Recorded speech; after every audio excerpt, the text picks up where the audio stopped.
Hey everybody, Chris Lindsay here, and you're listening to Pitch List.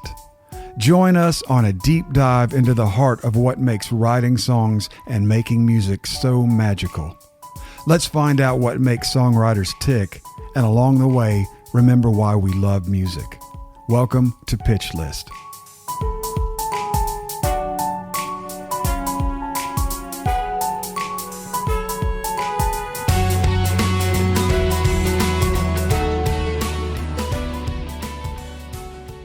Hey everyone, Chris Lindsay here, and you're listening to Pitch List, the Songwriters Podcast.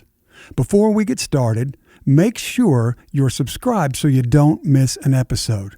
And for more exclusive content and performances, don't forget to follow us on social media at Pitch List Podcast, or visit our website at pitchlistpodcast.com. And now, here's the show. Hey everyone, I'm Dana, the producer of Pitch List, and I'm super excited to intro this week's guest, two-time Grammy Award winner Ian Fitchuk. Ian's what you'd call a triple threat, a boundary-pushing writer, producer, and multi-instrumentalist. You might recognize him as one of the minds behind Kacey Musgraves' critically acclaimed album Golden Hour, alongside our Season 4 alum Daniel Tashian. But Ian's career stretches far beyond this. He moves flawlessly through a genre-bending range of artists, from mainstream country and Americana acts like Eldredge and Maren to left-of-center pop and indie sensations like LANY, Muna, and Phoebe Bridgers. It's that ability to bring his unique creative stamp to everything he works on that makes him a truly valuable asset and such an interesting person. So without any further ado, enjoy our conversation with Ian Fitchuk. Good afternoon. We got another great episode of Pitch List today. One I've been looking forward to for a while. This is a dude that I think we've met, but I've been a big fan of ever since I've heard about him. This is Ian Fitchuk on Pitch List. How are you, Ian? So good. Beautiful sunny day out here in California. And I don't know what the weather's doing in Nashville. It's different every day, but out here, it's a perfect day. Yes, it's sunny today. And it's been, as you know, Nashville is a little dreary in the winter, but what are you doing out in California? You working on a project? Writing songs. Yeah.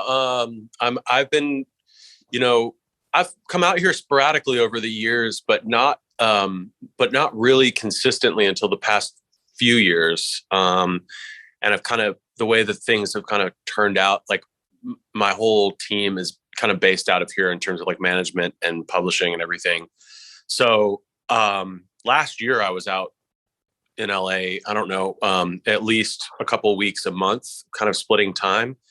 And then this year so far, I've been in New York making a lot of music and in Portland. And so I haven't really gotten back into my kind of normal LA trips. So this is kind of the first writing trip of this year, where I'm out here for the week. And I ended up in a really beautiful spot. I don't know if you know Julian Bonetta, but he's a great songwriter and producer who splits time in LA and in Nashville as well, and has a beautiful home here in Calabasas that he's converted into a studio. And it's just, I'm surrounded by mountains. Awesome.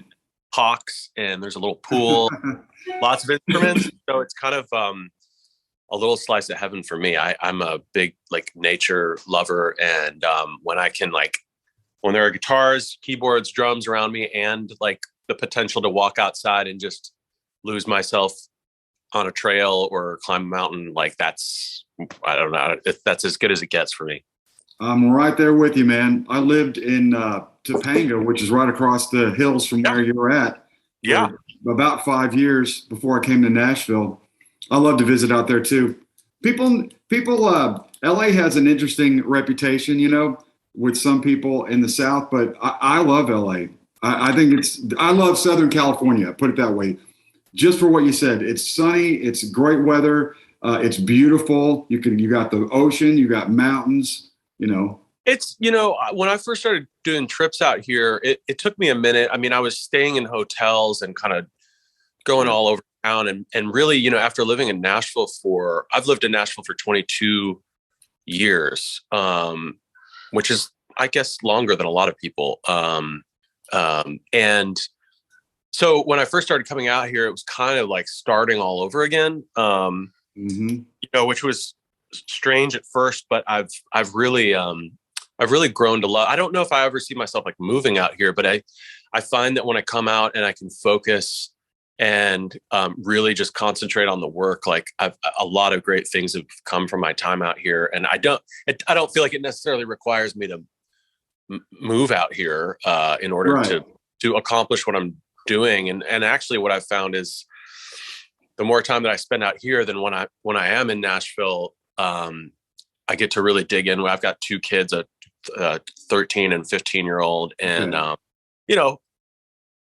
that my time with them is we're in the fourth quarter or whatever. When I'm around, 50% of the time they're interested in doing their own thing. So I have to really maximize and soak up the time that I have with them while I have.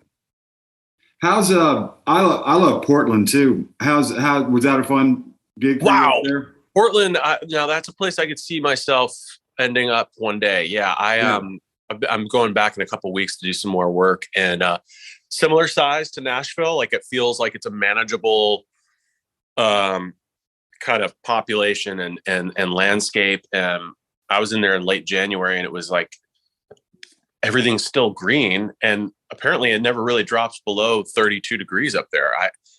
So same thing though, hiking, music, great food. I love the Pacific Northwest. I love traveling. I mean, I think there was a moment in Nashville a few years ago where I had a studio that I was working at for several years, and I know some people really thrive on routine and repetition and kind of like a singular space, but I've kind of always needed things to be switching up and a change of circumstance and scenery and adventure and stuff like that. So I Daniel Tashian, who we work a lot together. He's kind of on the other end of the spectrum.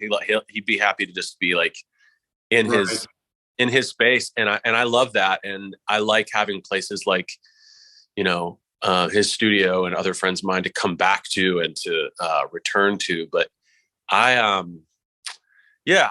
like changing it up, and I like meeting new people, and I like that sense of adventure that music really can be.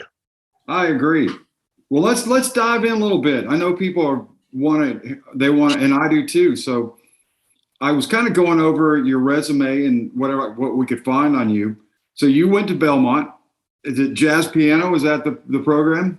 Yeah, I had a friend I grew up in Chicago, and I had a friend of mine in high school that was a year older than me.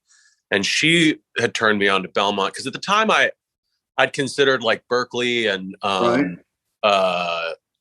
Miami and a couple of North Texas. Like I grew up playing music my whole life, but I really never got like jazz harmony like under my hands. And when I came to visit Nashville through my friend, I met a guy named John Arnn, who was at the time a professor there, and I just I felt like he was going to be my Yoda. Like, I just really vibed with him, and he was a really gentle, kind of like great musician. Mm-hmm. So that was like the tipping point for me. I was like, I'm going to go study jazz. But a week into moving down to Nashville, I met some kids that had been signed to a record deal in high school that had grown up in Nashville. Just through random circumstances, I met them, started hanging out, and by the middle of the semester, I decided to drop out and join them on the road as like a hired, like as a part of the band, but not on the record deal. So I was actually getting paid, which at the time I was like, $400 a week? Are you kidding me? Like, wow, like, all my wildest dreams are coming true, Yeah. And a month or a year or so into touring, I realized like touring's not a lot of music, and it's not even really a lot of like sightseeing. It's just a lot of travel. And a lot of truck stops. Yeah. And at the time, I mean, this was in 2001, like people weren't making albums on their laptops at that point. There was not like I was not productive and effective with my time, to say the least. Yeah, I get that. So, and also I want to know about your parents are musicians, right? Is that Yeah. classical or all kind of stuff? Or tell us about that. My mom's side of the family, kind of, you can go back a few generations. There have been a lot of musicians. Um, and I'm not as sure about my dad's side. But they both are classical musicians. They still both play. In fact, the other day, they go and play at like retirement homes now, like kind of just play for people that are, Mm-hmm. don't have a lot going on, and they'll go and sing, old songs, patriotic songs. And, they play in their church still. And, they both were also music educators. So my dad was an orchestra director for 35 years in the public school system in Chicago, but also freelance. And my mom, he's primarily a violist, and my mom is primarily a flutist. But she also did like elementary music education and private flute lessons. And so whether, it was in the house or at church or, in all areas of my life growing up, there was music. And, even though, when I got into my like teenage years and I was listening to and interested in music that they didn't necessarily relate to, they were always really cool about providing opportunities and resources for me to investigate that kind of stuff, and driving me to band practices. And, I had to save up and like earn money for some of my, my first guitars and stuff like that. But they did get me a drum set early on, and put up with me playing in the house. And, they and even to this day, like it's hard for me to explain what my life is like, how music provides for me, because they had such a different experience. But it is cool. It's really, I keep meaning to have them come and record and like get them involved on some things that I'm doing. And I really hope to make that happen. Yeah, eventually. they have to be really proud of you, man. I mean, they have to be very proud of you because it really is. What you're doing is very difficult to do, especially going through all your stuff, man. Your ability to sort of, there's a lot of people that are multi-genre, right? But if they get into country, they're sort of skirting against it. You know what I mean? They'll be bumping up against some alt country.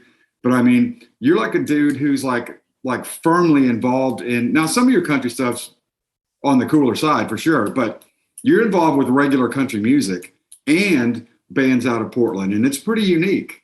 Yeah.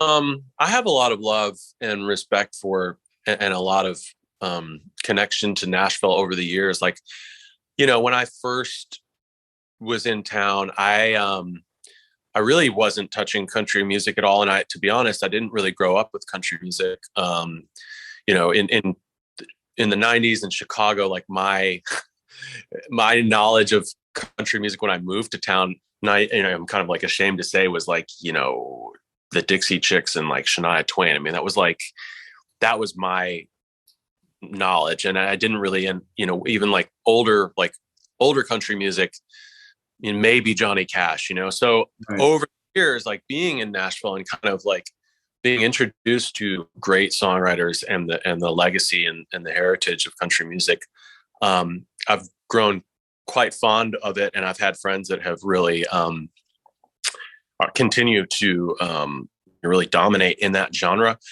But to be honest, I've always kind of really felt kind of on the outside of that.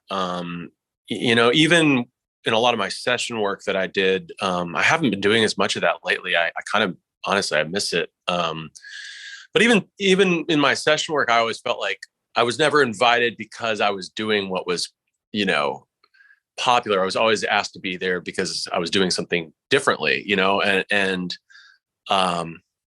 either way, it's cool to get a call, and it's nice to have opportunities. And I guess where I'm going with all this is like, I don't know what my relationship is with country music now, because really the majority of things that I'm working on are more in the alternative and pop space, and even not so much in Americana music anymore, which for a while I was I felt like I was really involved with a lot of music going on there. I guess all I'm saying is like, the minute I start to feel like I'm maybe a part of a genre or a community, like something changes and I'm introduced to a whole other subset of people or different kinds of music. And it's cool because then I'm forced to learn, and I'm forced to adapt and become inspired in different ways.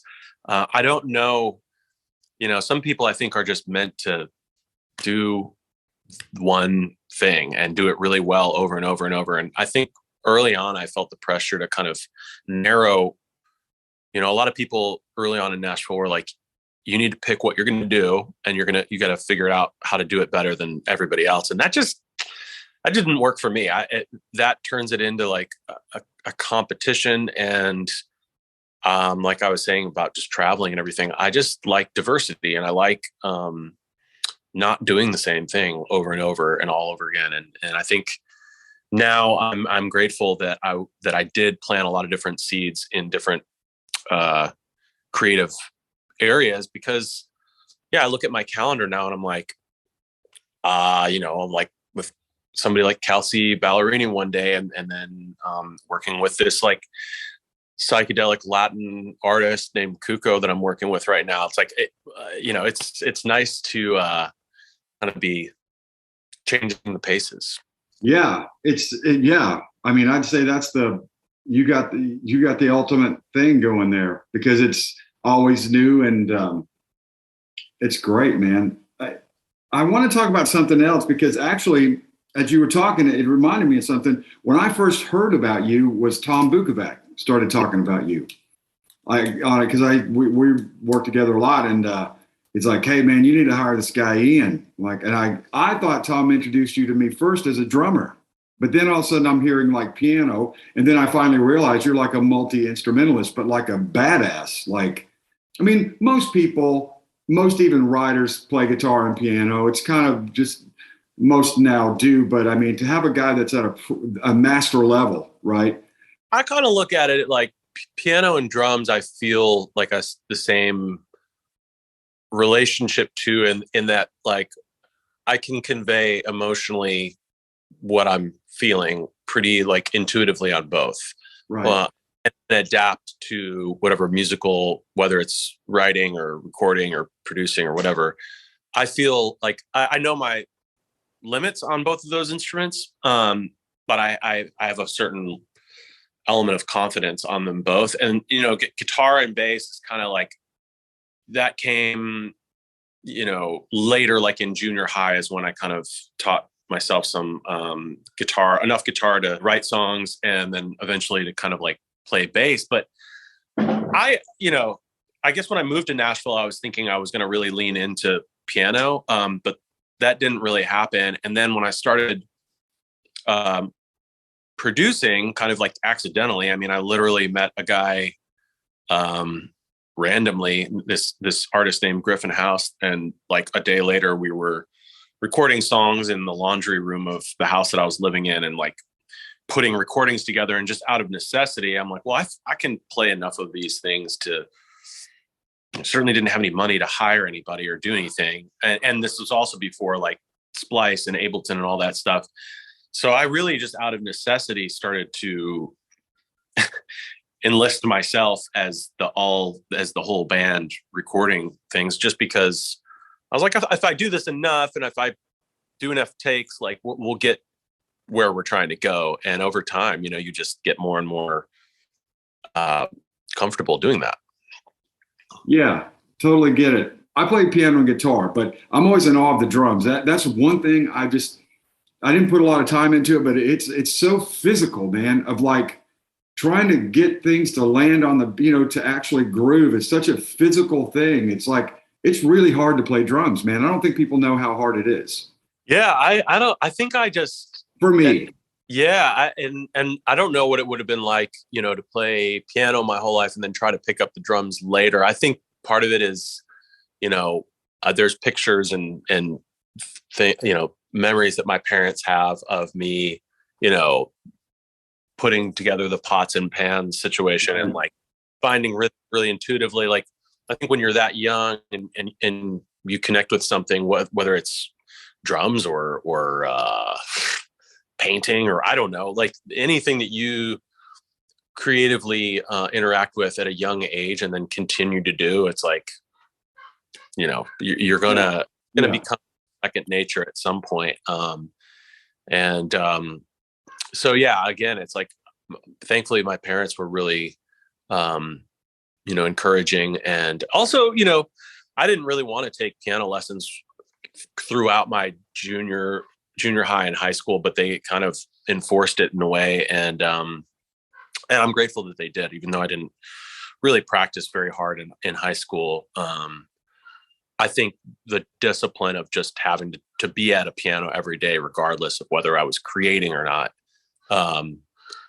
helped me. There are days where I don't feel like making music, or I don't feel inspired or whatever, but just the kind of rhythm of sitting down and putting the time in and doing the work is important as well. Absolutely. I have just a random question, because I was looking at my notes. What did you play on the Sam Hunt record? That's actually a cool story. Like, I don't know if you know Rob Dennis, Rack and Roll. Yeah, I know Rob. Rob's been a huge gift to me early on, and I think this is probably 2002. I met him, and we were renting a guy that I was producing a lot with at the time. We used to rent gear from him. We didn't have much, and we developed a relationship with him. And at the time, one of his employees was Zach Crowell, and Zach was literally the guy that would just deliver needs and stuff to wherever we were working. And we got to know them both, and Rob eventually basically let us use the studio that he has. I think he still has it in his basement in Brentwood at his house. I made one of the first legitimate full-length records with that artist Griffin House in his basement, just out of his generosity. And that actually was the first project that kind of opened doors and allowed my production work to start to or to continue. And over time I didn't see him or Zach as much, but Zach, of course, a few years later, I realized he's making music on his own. And he called me before Sam blew up. And it was kind of the project that put Zach on the map for his production and songwriting career. And that was he just knew me from the years that I'd been renting gear from him and Rob. And of course that album was, enormous for him. And I don't see him as much now, but from time to time I'll come and play on some things for him. And it's always great to see him. I love Zach. Were you playing drums on that record? Yeah. I think he just came over to a studio that was, a garage that I was several years. And I don't think we spent more than, it might've just been one night or two where I think he just pulled up a few different songs. I don't think I played on the whole album. I think I just played a handful of songs. I don't remember if I played, I think it was primarily drums, but then Body Like a Back Road was after that, I think. And that it was after that. Yeah. I played some guitar and some bass and keys. I did a more than maybe just the drums on that, but I can't remember for sure. Yeah, I was just curious because that first record I thought was a kind of a groundbreaking record for country music. Oh yeah. I wonder if did you kind of think that when you were working on it, were you just in there in the heat of the battle, just doing your thing? Just curious. I wish I could say that I knew that it was going to be big, but you don't really. I mean, even with Kacey's album, I knew that I loved it, but it's so hard to predict how things are going to go. I think at the time I was just happy to see that Zach had an opportunity, and he'd been grinding and making music in between his kind of 9-to-5 job and I just remember thinking, wow, it seems like maybe this has a trajectory, and I'm just happy to be able to kind of help however I can. And it worked out for him. Yeah, I think it's interesting. In the songwriting stuff too, I've seen it many times. Things I've been involved in, you don't really know. You're just doing your thing. You're just like, I love what you said. It's like, I knew I liked it. That's all. That's how I've always been. It's like, yeah, I thought it was cool, but you never know, because there's so many, probably because, there's so many cool things that don't see the light of day, and it just, you start to develop a pretty calloused attitude, about the business, because you're like, you just don't know. Yeah. I mean, thankfully, I feel like when things do work out, and when songs or recordings that you've put a lot of effort into do see the light of day, and even better if they, succeed on some level, what I've found, or what I'm thankful for, is that a lot of those things are songs and projects that I resonate with. And I think what kind of helping me to learn and to trust is just my intuition. Like, instead of trying to think about like whether something's going to be big or successful, it's like, does it make me feel something? Does it make me feel excited, or does it make me feel sad? I don't, it could be any range of emotions, but if it's something that's really resonating with me, then that's all that matters. And if it does well, then it's an affirmation of the fact that you trusted yourself. And because like you said, there's so many seasons and times where you feel like you're just what's the point? It's like, I have so many songs, I have entire albums that people that are just, who knows what else, it's not really, it's out of my control. So yeah. Oh, it is so out of your control. That can be frustrating, and it's okay for it to be frustrating, but instead of trying to really please everybody else all the time, which is that's a road to nowhere. I agree. You really have, I say you, I'm saying to myself, I really have to find ways to please myself, because that's something I can live with and be accountable to. But I think early on it was like, oh, does this artist like me, or am I bringing something of value, or there's so many insecurities that you can fall into, and I still do. But I'm learning slowly. Yeah, and I think completely being yourself and doing what you like, following your gut is. Don't you think it's your best shot anyway at having something cut through? I mean, that's going to be the best thing you could do. And I think it's great advice that you're giving. Great advice. You got to make sure that you're okay with it looking a little differently, and by that, I guess, like, maybe what you think success looks like for you, it is different. Like, I'll just say it kind of plainly. Like, I've never been a part of a number one song on country radio or pop radio. I don't, a lot of my friends have done that and done it times over, that's like, that you could say that's a goal that maybe I'm not ashamed to say it would be nice for that to happen at some point. But I've had to kind of, have moments like right now where I'm realizing, okay, maybe that's not what is in the cards for me currently. It doesn't mean that it's not in the cards eventually, but more importantly, like, I'm getting to travel and to be in beautiful places, making music that I am really enjoying making, that's fulfilling to me.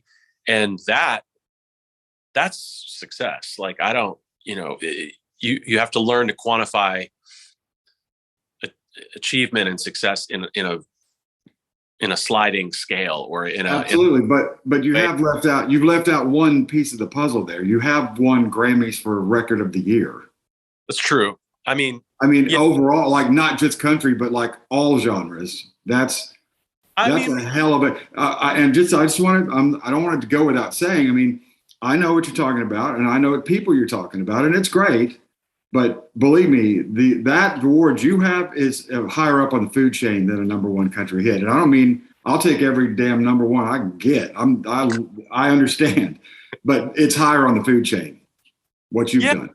Well, thank you. I mean, I think to me, maybe that's just to me, but to me it is. Well, I'll say this, like, you know, when you do have something happen, it doesn't necessarily mean that you're gonna, like, yes, that changed my life. I mean, there's no way around it. And I didn't see it coming. And it also like it made life more complicated in some ways. And when you do have an element of success, people treat you differently and you wonder whether that's real or not.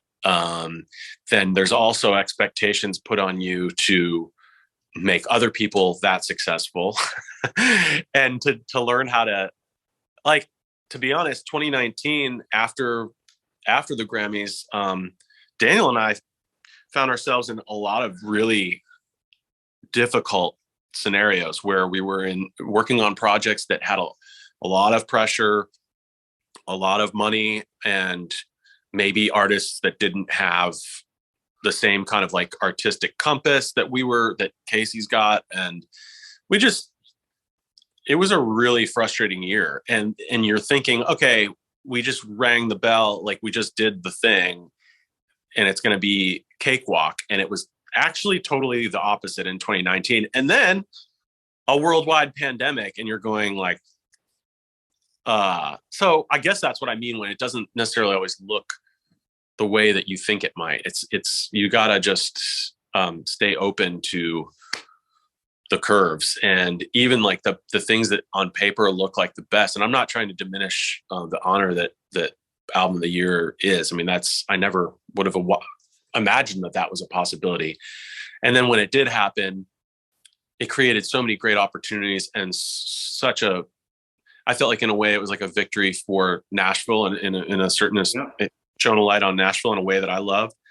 And it also like made life more complicated for a minute there in a certain way too. And now that's changed a little bit. I'm in like a really great headspace currently, but it took a second. It took a couple of years after that to kind of like let the dust settle and like kind of just find my grounding again. So I don't know if that makes sense, but it makes complete sense. No, I know. And I think it's fascinating. I get it. So you win the award and you've got everybody, you know, you guys you've got the magic key, right? You and Daniel working together, or Daniel Pepper, yep. Whatever. You guys you've got the magic key to the door. So I can only imagine, and some of these names that you're probably talking about are people you would dream to be working with. But that doesn't mean you have chemistry with them, right? Or that doesn't mean they're at a place where they're doing something like Kacey's doing. And right. It could be, so did you find yourself in moments where you're just like, oh my God, what are we going to do? Well, one thing I noticed, I don't know if this is tangential, but what Golden Hour did, and I'm going to speak in broad terms here, but I feel like Nashville was proud and liked, you know, was happy for Kacey, happy for us. We had a lot of people that were rooting for us, and I felt like really surrounded and really affirmed. But because it wasn't a radio album for Nashville, I noticed there were, you know, we made an album with Brett Eldredge and we made some music with Little Big Town, and but the phone started ringing everywhere else other than Nashville for me.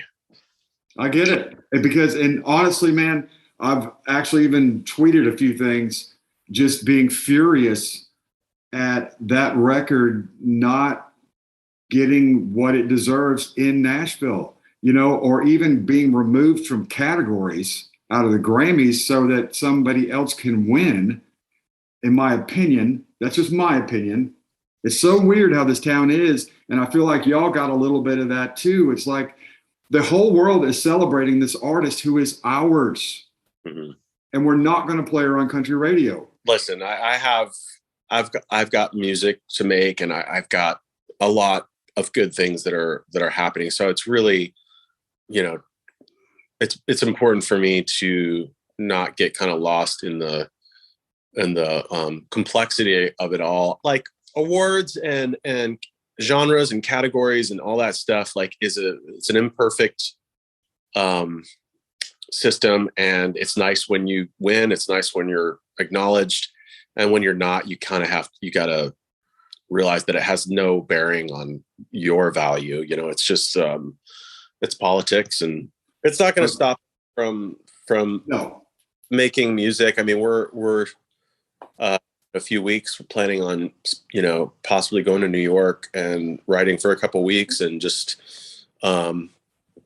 it has no bearing on our trajectory. So but I guess where I was going with that initially was just that, and I forgot what you had actually a pertinent question that I think I deviated from, but you were talking about having the opportunities that came from having that record be so big, and how outside of Nashville, the opportunity.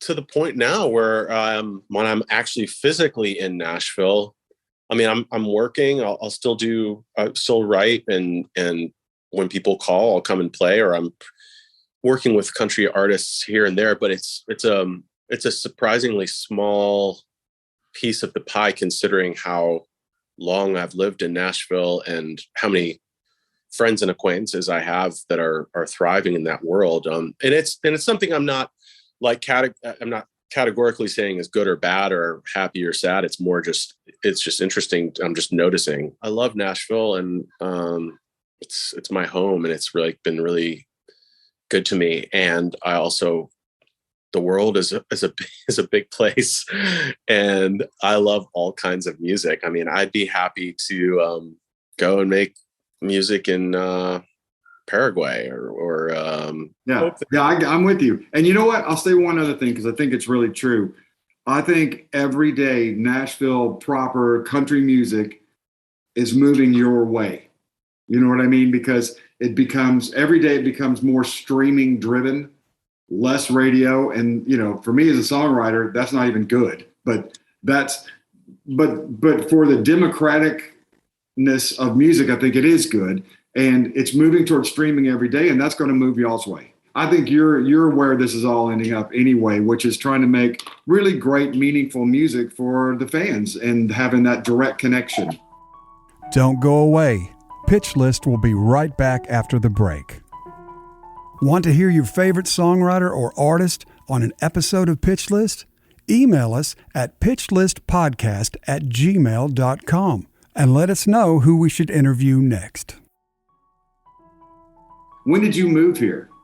I moved in 2000. So, okay.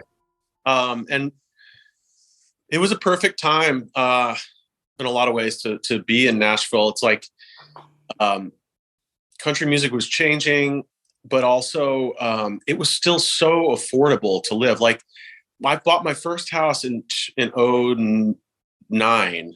Up until that point, I mean, the rent I was paying for years was like $250. My portion of the rent was like $250 a month in the Belmont neighborhood, and it allowed me to live off of what little money I was making doing music and not getting another job. And to have that kind of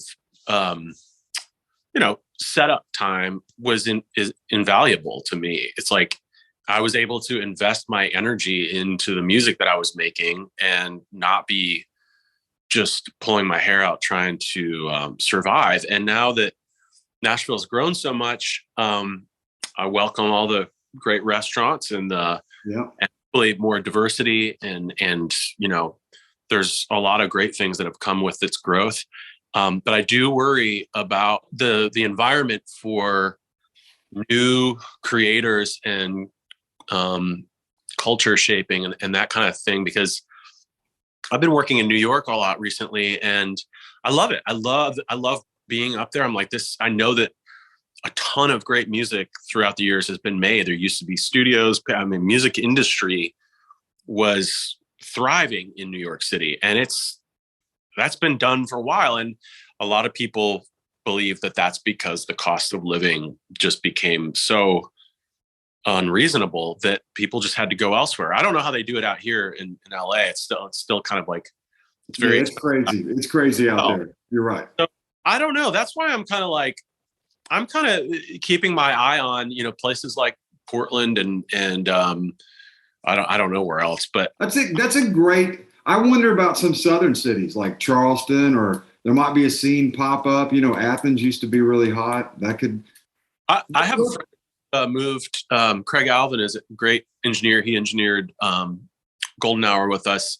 He moved to Muscle Shoals last year and is building a studio and has been working a ton and still can come back to Nashville and do things if he needs to. But he is like, that's all I hear about from him is just how awesome the Shoals are. I think I've done my time in the Southeast. No shit.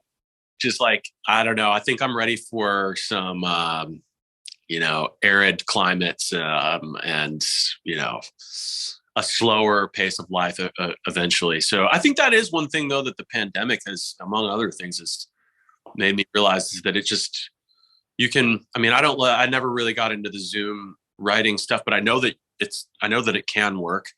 And as much as it is convenient to be in a city where there's a lot of music being made, maybe at some point it's not going to be as required, or there'll be other places where there's a vibrant scene happening that I would love to, tap into. I always want to be making music with people younger than myself. And I never thought I'd be saying that, but I just turned 40 and it's like, I'm working with a lot of people who are 15, 20 years younger than me now. And that keeps me excited and hungry. And I hope that continues to happen.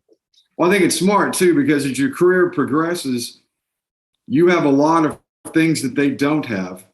And you can kind of let them take the fashionable side of the equation, like what's in fashion as far as music, styles, sounds. But then there's other parts of writing in which you need a 30,000 foot look that you might not be as good at 21 because you can't really sit down and think straight. I couldn't. And so I think it definitely works out. I want to go back to something though, because we're kind of a songwriting podcast, and I get one of the big questions I get from people listening that aren't in Nashville, like, should I move to Nashville, is a big question.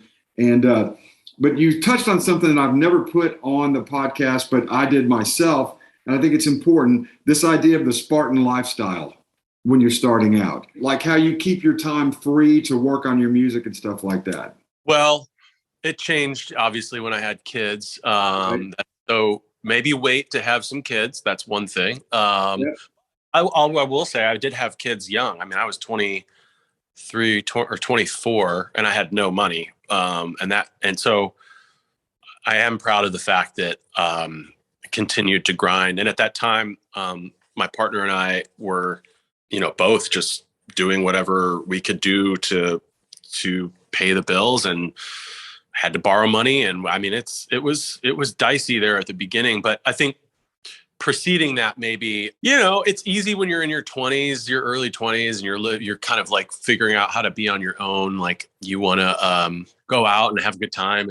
And I did that a little bit. And I had friends, like I have a couple friends that now have studios and have had great careers that instead like invested in gear when they got a check or some money came in, they put it back into their job and didn't just go out and buy clothes and eat out at restaurants and all that stuff, but like investing back into your craft and what you're doing. I think I learned from some friends of mine like that early on to just invest in yourself. And as far as like the time thing, I mean, I wish I could say that I was calculated in any way, but I just wasn't. I mean, I had a group of friends that we liked to drink beer and make music and really have fun. Like, I think that continues to be a really important ingredient for me, is to not take everything so seriously, and which is kind of, you would think, the antithesis of maybe where you were leading with that question, but like,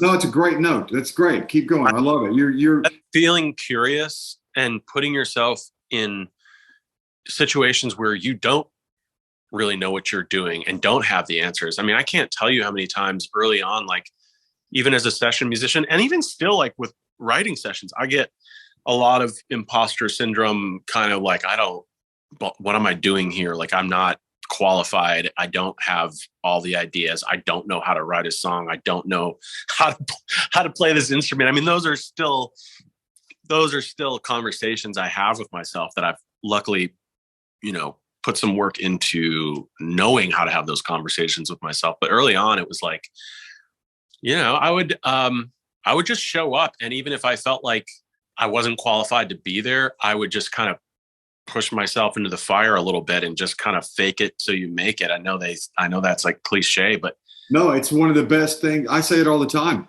It's one of the best things anyone ever came up with. Fake it till you make it. Dress for the job that you want, not the one you have. And just fake it till you make it. You'll learn on the job. Bukovac used to say it too. Just always say yes. Yeah, absolutely. Always say yes. Don't say no. Just say yes. You'll figure it out. And if you can't do the gig, you'll sub it out to somebody. Just say, well, now, obviously, there is a point in your career where learning to say no is a huge part. But in the beginning, say yes. Yeah, I absolutely. I said yes to everything for a long time. And by doing that, then you learn how to say no, because then you get screwed or you fall on your face, or you realize that, oh, I don't really collaborate well with this type of personality.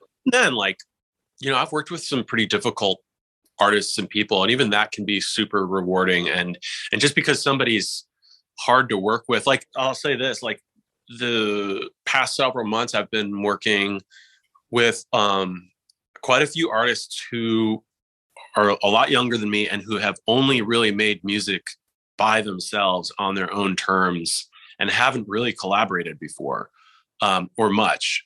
And when I first started working with some of them, it was like, I'm used to, for the most part, sitting down with another songwriter or another producer and an artist, and whether it's good or not, kind of like, in 3 to 6 hours or whatever, having a song and maybe even a demo or a track or whatever. And that's just what you do. And I started working with these guys and these artists that the concept of having anybody else in the room who's contributing or helping or creating it is a risky endeavor and kind of like uncomfortable at first. And so I would spend a day or two and not necessarily get to where I thought what my idea of a successful day or a productive amount of time. I had to kind of adjust my expectations in that way. And at first I didn't even really know if I was like being helpful or doing my job. And then, I get word and realize that no, like this is great.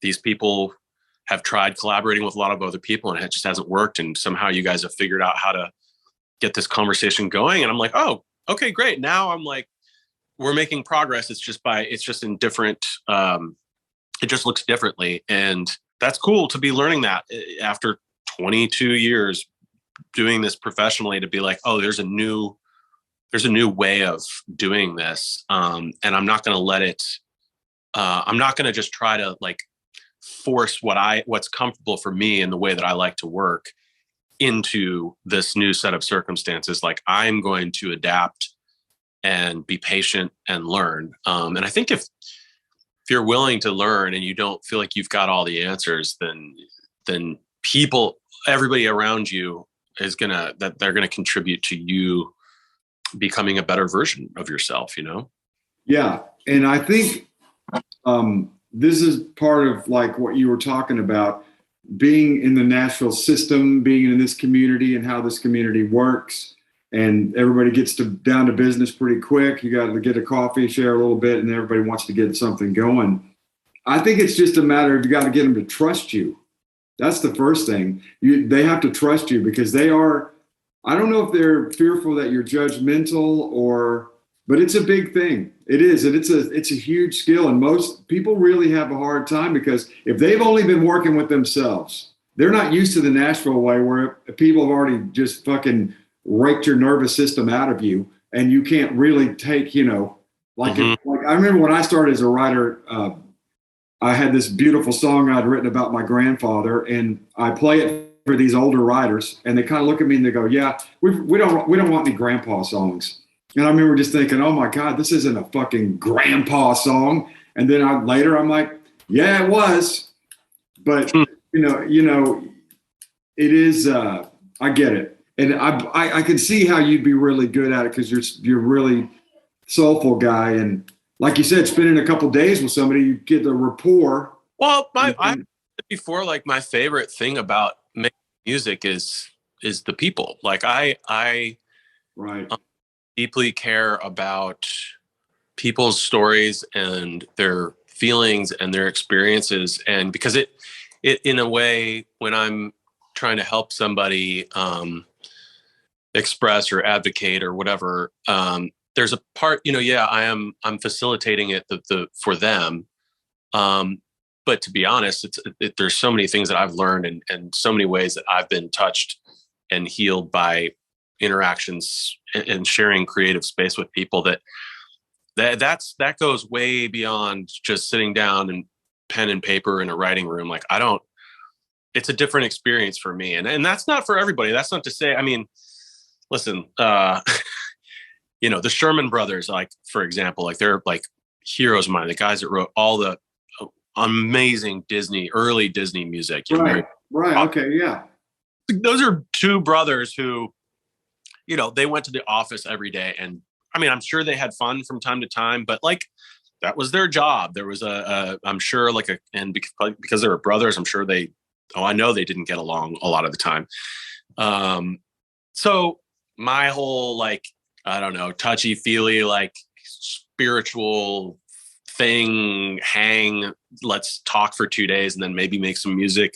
That's not for everyone. I don't need to, there's a time and a place for that. And sometimes it is just like, let's just create something and let's not talk and let's just do our job. And that's fine too. But when I zoom out and I go, man, what are the most memorable parts about creating music? It's like it's the time and experiences that I've shared and the connection that I feel when I'm creating with people. It's like I'm always learning something on a deeper, more profound level. If I'm allowing myself to open up and to be a safe place for somebody like that.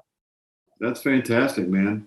Do you get people pitching you songs for your projects? I would love to do that more. I mean, it's from time to time, but for the most part, I'm in there creating with right artists themselves. And I have had people send me songs for Kacey, and I don't know. We had a cool thing though recently. She saw that I was working with this artist named Cuco, who's a Latin American kind of like alternative psychedelic artist. He's amazingly talented, and he's got actually a huge fan base. But she just texted me out of the blue the other day and was like, "Hey, do you think you'd ever want to do anything together?" And I was like, I don't know, but here's something that we were working on.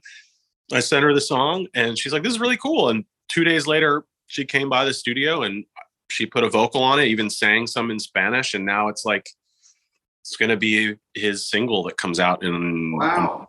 And he's like he's an anticipated, like, people are eager to hear his music. And it was her idea.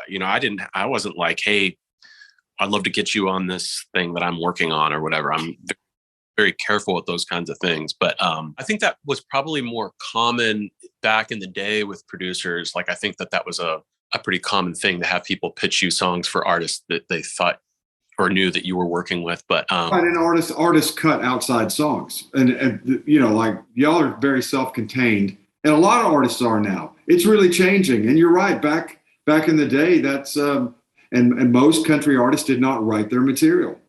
Mm-hmm. I am learning there's just so many different ways of going about it, though. I mean, I've been in sessions where the idea is to not even write a whole song, but like to create like choruses or hooks, or that can be pitched to people so that, it's not so finished. It's like leaving a window open for an artist or another producer to come in and you're just trying to hook them with the concept or with a cool track, but leave plenty of stuff for them to do, right? I mean, I've been working on on and off a project that may never see the light of day, that I'm not allowed to talk about. One of these kinds of things where I've, written pieces of songs or even just created music, or, it's been all over the map because the artist is, farming out all over the world, probably bringing in all these different pieces and kind of creating, like taking the best or what they like the most about certain elements, putting them on top and connecting them with other ideas that are coming from other places. And do they ask you for send us something like this, or do they just say, if you get something cool for us, send it to us, or how does it work? In this particular situation, it's more like, do the opposite of what you think this person may want. Wow. Yeah. That's smart, man. Yeah. I think that's a good rule of thumb in general, is like, I think if you're, there's exceptions to that, maybe, especially in country music, maybe, I don't know. But, if you've got an artist in mind that you're really thinking you want to get a song to or whatever, I think it's probably safer to do something different than whatever they've done last than to try to replicate something they've already done. I think that's a losing game. Even the first time that Kacey and Daniel and I got together, we wrote a song called "Oh What a World," and to me, it's like one of my favorite things I've ever been in the room for or been a part of. But I was like, this is different for her. We've got like some vocoder going on, and like it's very different than what she's done before. I think this is cool, and I really love this, but who knows what she's gonna feel, or if she's going to want to do more. I don't know. I had to kind of just make peace with the fact that may be where it started and ended with our creative relationship. And obviously, like, that actually just opened the door for us to kind of get into all kinds of other things. But at the time, I didn't know that. Of course, I remember driving up 65 on the way back to East Nashville, listening to the demo. We actually did make a track that day, which most of that is still in there. Just kind of like looking at Nashville and being like, wow, Kacey's somebody I'd wanted to work with for a long time. You get that opportunity and you don't want to screw it up, and you want to slam dunk. And I had that weird feeling of like, okay, I know that I love this, but I surrender to wherever it leads from here. And I think that it's just a lesson in doing that over and over and over again. I don't know if that ever goes away. I think it's such a great note. We have a lot of our listeners are people that are working on their careers, just getting started, and all points of life. But it's such a great note, and I try to stress it, so I'm going to do that. What you're saying is this idea of don't try to write what people are doing. Don't try to write a song like what's on the radio, because, well, just technically, by the time you got a song cut, it could be a year. By the time you're the third single, even if you're trying to go for Blake Shelton, you're 2 years down the road, a best case scenario. So in country music, like all genres, is always going forward. So you really have to be shooting your arrow quite a ways down the road. So in addition to what you're saying of just go the opposite way, be different. You got a better shot at getting a publishing deal by handing a publisher something they could never get cut in a million years, but they think is great, than you could by handing something that sounds like Tim McGraw right now. I think it's a great advice from you, someone who's really successful, for people listening, that just go crazy, man. Do what you feel. Just get in there and just do whatever your little muse wants to do, Well, yeah. And like, the thing is that when you do something risky or authentic, when you think you're putting yourself out there and it's a little different, it's like, well, guess what? The minute that something resonates and connects, then people don't want you to just replicate yourself, but they do want you. They want your touch and your personality in whatever that is, however that's expressed. Yeah.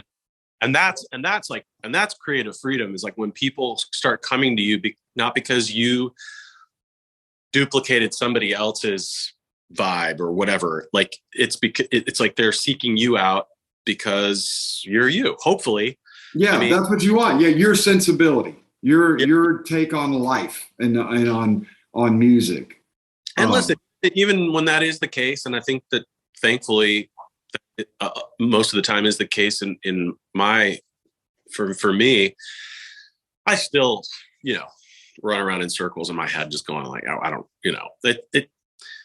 that inner critic and that kind of like insecurity is something that I think most people, continue to have or have to like work through. So I don't know if there's anything as like getting to a place where you're just like invincible with your.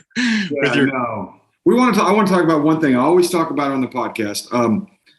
I like to talk about adversity, like things that you've had to struggle through to get where you are today. Have you had things that moments when you thought, boy, this just isn't going to work? Or did you have any of that in your career? I don't even know where to begin. I mean, I've had that in my career and my personal life. I mean, it's the past like few years, I've really been doing a lot of work like internally and kind of like emotionally and spiritually and such. And I started to kind of adopt this phrase like that obstacles are opportunities. And it's interesting, like around the time that I started really meditating on that idea, and that's obviously I'm not the first person to think of something like that. That's just a thing. But it was like life was like, oh yeah, well, what about how about this?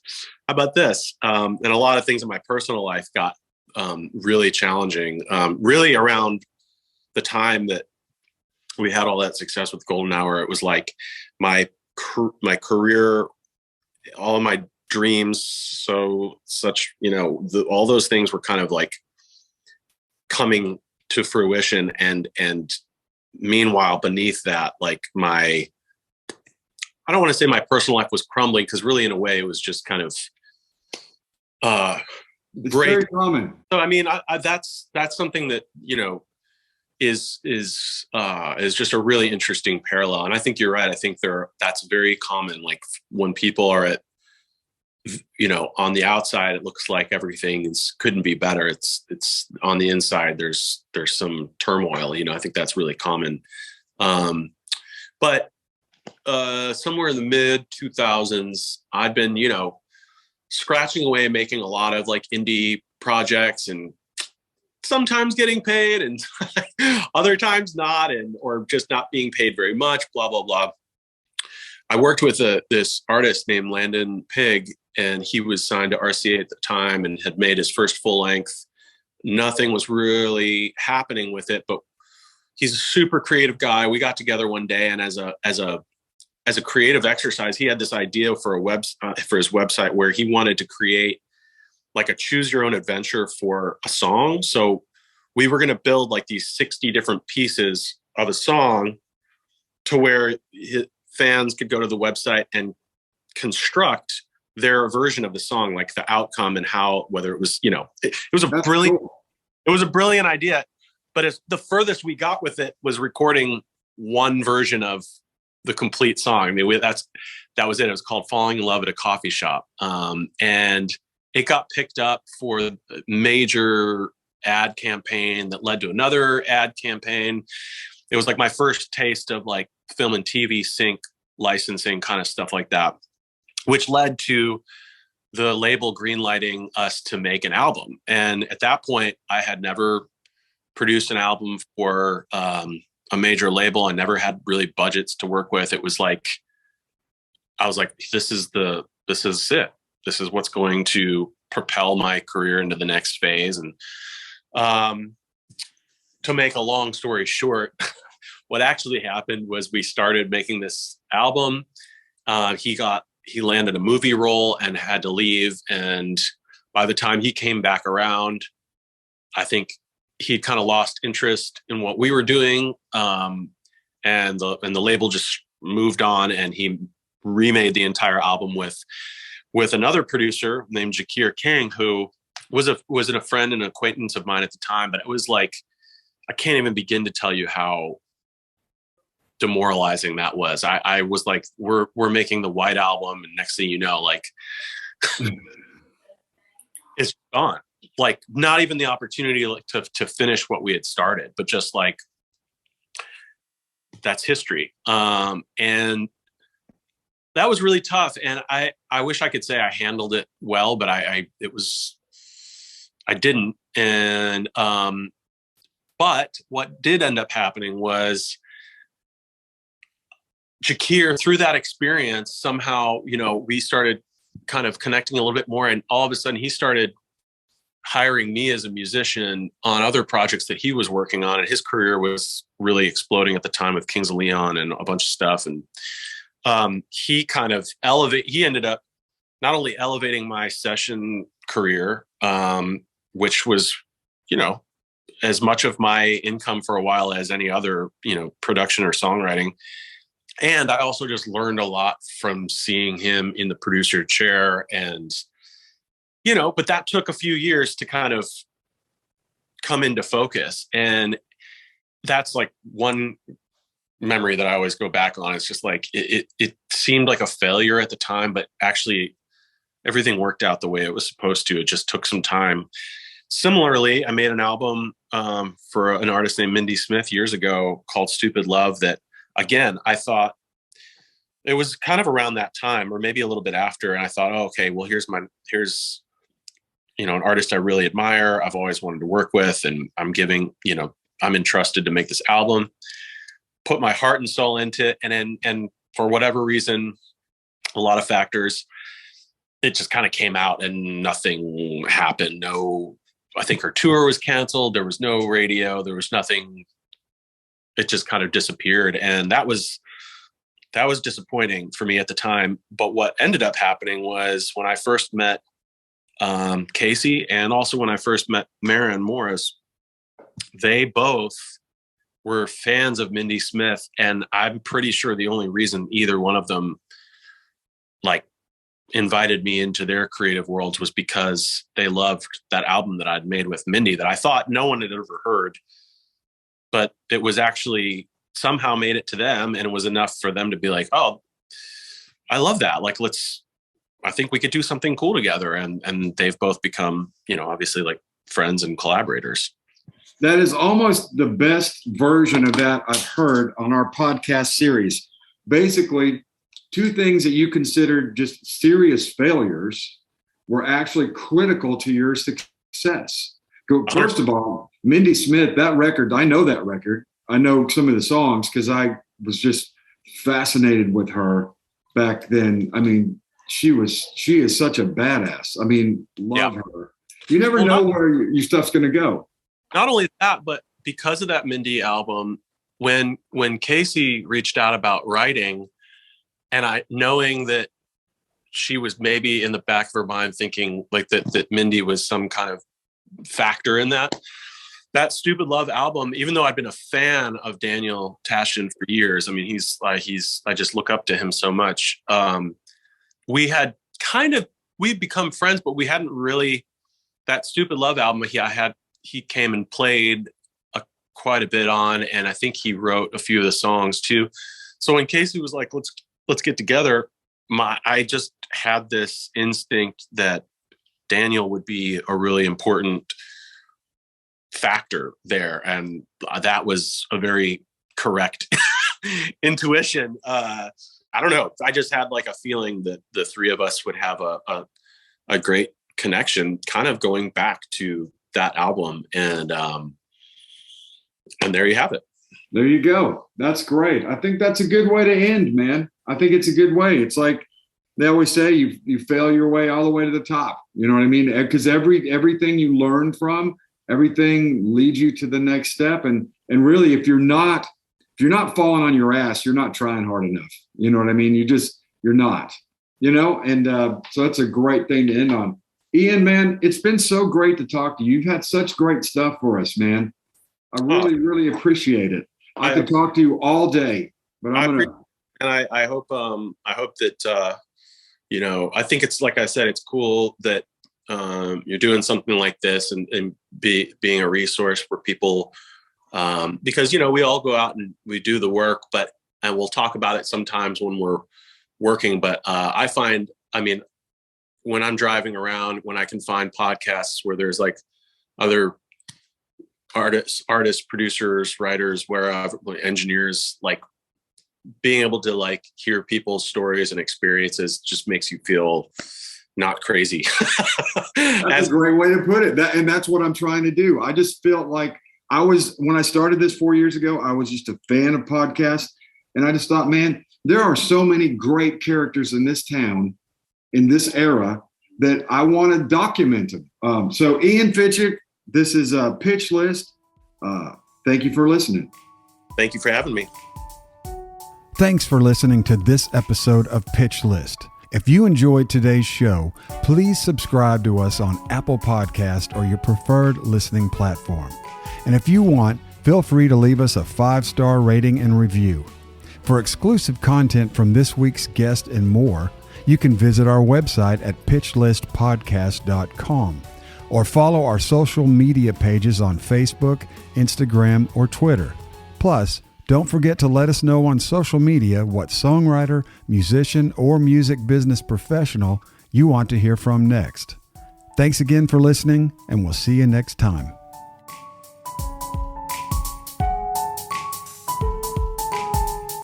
Dana's screen froze on the most like frozen smile. So the whole felt like you were encouraging me. And Oh my God, like the whole time?